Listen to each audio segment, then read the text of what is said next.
Баршаларыңызға сәлем, каналыма қош келіпсіздер. Бүгін сіздермен өте керемет американский печеньенің рецептімен бөлісемін. Жасасаңыздар ғашық боласыздар. Жасалу өте оңай, қарапайым заттардан тұрады. Видеоны соңына дейін көріп, лайк басып, комментарий жазып кетіңіздер. Бізге қажетті заттар: ұн, разрыхлитель, какао, крахмал, жұмыртқа, сары май қажет болады. Ең алдымен құрғақ заттарымызды бір араластырып аламыз. Бөлек ыдысқа бөлме температурасында тұрған сары майымыз бен шекерімізді салып араластыратын боламыз. Бізге миксердің қажеті жоқ. Шекеріміз бен сары майымыз біркелкі араласып болған соң, үстіне бір жұмыртқамызды салып және де араластыратын боламыз.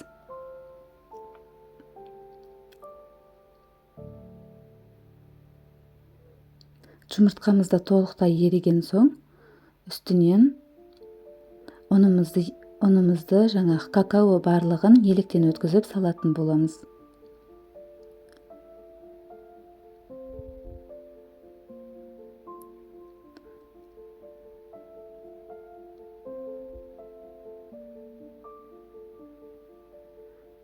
Және алғашында осылай қасықпен араластырып аламыз.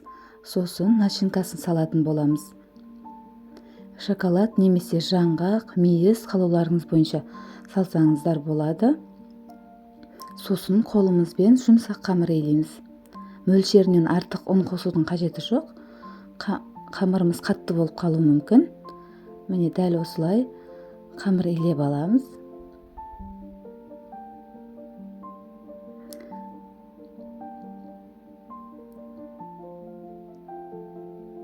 Печеньеміздің қамыры дайын болды. Енді осыны пергамент қағаз төсеп, формаға келтіріп аламыз.